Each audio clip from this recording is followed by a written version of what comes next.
Yesterday, a very good friend of mine wrote me asking me what I think about the tax reform bill of the President Bola Ahmed Tinubu. For me, to a large extent, our people have a saying that no matter how you hate the vagina, you cannot call it another name. That's the fact about it. What this proverb simply means is that what is truthful is truthful. It does not have any other name. And no matter whatever it takes, do not allow even your hate for anybody or for anything to prevent you from saying the simple truth. As far as this tax reform bill is concerned, or whatever they call it, I support it to a very large extent because it seeks to address the principles of what justice, and to prevent that criminal idea of robbing Peter to pay Paul. That's the fact about it. How come the same people who claim that they are feeding Nigeria, they own Nigeria, do all of these things are now fuming about the tax reform bill? First and foremost, let us look at the status quo, how it was in the past. Now, in the past, this is how they used to share, the so-called revenue allocation or whatever among all the states of federation. All the states of federation would remit whatever they generate, from their respective states, plus the Abuja to the federal pulse, understand? And then what happened there, they have a formula, by which they share their so-called, revenues they've collected from all the states. And how did they go about it? It was based on 20% on derivation, 50% to be shared equally, to all the states of federation, and then 30% based on population. Now let's go now. 20% based on derivation, 30% based on population, then 50% based on equality to be shared equally for all the states. Now you think about it. There are states that are so, economically backward to a point where, in fact, they hardly generate up to 10 billion. Now look at the states in the south, states like Lagos, like Rivers, like Akwa Ibom, Imo, Delta, and the rest. These are states that have very powerful internal generated revenue. Understand? They generate a lot. Lagos, for example, generates over 850 point something billion naira monthly. Because, as everybody knows, the economy of Nigeria, is centered in Lagos states. You see, states like River State generate over 200 billion. States like Imo, like Akwa Ibom, the rest, over 200 billion, and the rest on a monthly basis. Now imagine all of these states in the south will remit to the national purse. Then a lot of the states in the north, except maybe I can only talk about Kaduna and Kano, understand, who come up a bit, to look about around that kind of 50 billion or 40, respectively, understand, that we can boast of the entire north. The rest are nothing to write home about. So now, based on the formula I mentioned before, President Tinubu had to constitute a committee, understand, to look into the tax system and how to reform it and all of that. Now, he now came up with the idea that instead of 20% to be based on derivation simply means what you bring from the table or to the table, they're going to give you 20% from it. Understand?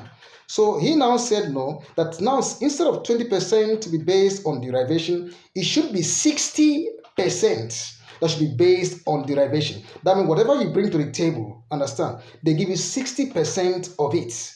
Are you getting the point here now? So it simply means that the more you generate revenue from your state, the more you also earn. Does that not make sense? The more you generate revenue from your state, the more you also earn. It will make those lazy, backward, retrogressive states in the north, understand, to look inward, or any state at all. You see, to look inward to see how they can stimulate the economy of their respective states to generate more money, so that at least when they remit to the federal purse, they can also equally earn more, and also other benefits, associated to the entire, revenue sharing formula, whatsoever rubbish they do there. Now, Tinubu said that 60% should be based on derivation, then 20% should be based on what? Population, and then the other 20% should be based on equality. That means they share the money equally. Are you getting this logic here now? So that was where the controversy now crept up. All of them are shouting and saying, oh no, we cannot pay salaries, we cannot do this, we cannot do that. We voted him in, we knew how we rigged elections for him and blah blah blah. Who cares about that? The point here is that go and think of how to generate tax, on how to create investment in your state so that you can generate more taxes to pay to the federal, and then so that you can earn also more. The case of robbing Peter to pay Paul should not arise here. So now, after all the controversies here and there, the noises here and there and everything, it's like all the governors came together and announced saying that they will not support Tinubu's idea of 60% based on derivation, 20 based on equality, and then the other 20 based on population. That instead they should make it 30% based on derivation, 30% based on 30% based on derivation, 20 based on the population, and then 50% based on equality, and so on like that. I think that's the issue here. I think that's where the argument now is based on. So you can see, for me, I've always said it clearly that instead of all this rubbish they've been talking about, understand, why not just say, okay, when all the taxes are remitted to the federal purse, they should just simply say, okay, 50% based on derivation, 50% based on equality. I think that is how I see it. That is how I feel they have to address this issue. Understand? So not a people who are always, going to Abuja all the time to, with their cap in hand, to collect revenue. They go to their state, they pay teachers, they pay workers' salaries, and thereafter, whatever is left, they call themselves the so-called party leaders or the leaders of thought and whatsoever, and then share. Instead of investing whatever is left in the state, instead of seeing what their state is capable of generating, any sector at all, and then invest in that sector in order to at least stimulate the economy of the respective states, in order to earn more, to remit to the federal purse, and also to earn more in return from the federal purse. Are you getting the point, the logic here now? That is the brouhaha we are talking about here. You see, that is how they rob Peter to pay Paul in that zoo you call Nigeria.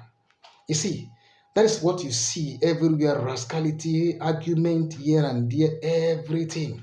And when I look at the whole argument, I was just laughing, understand? And I said, look at the country you call Nigeria. You see, I am not saying you should not be optimistic, understand? Optimists may continue to see the bright side of Nigeria. But for me, I would say it is a delusion. Or maybe to you, it is not. But one incontrovertible fact is very clear. Understand? I want to make it clear to you. Nigeria will never, ever work.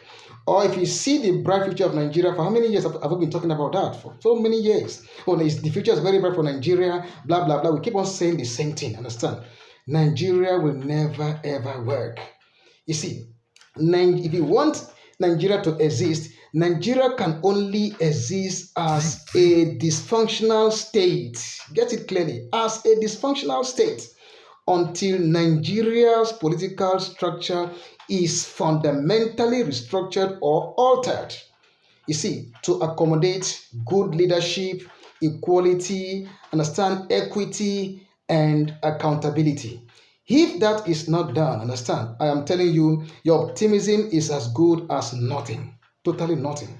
You are talking about a country where a state governor collects over 500 million naira monthly as security votes, not for the security of the citizens of the state that he governs. Nothing. Only 500 million naira monthly as security votes. His own personal security vote. And you are telling us something is going to be well with that country. Understand? You are talking about a country where your legislator, who does little or nothing, even very incompetent, earns 4 times or 5 times of the salary of the United States of America's president. You see, 4 times of what the US president earns, your legislator earns that.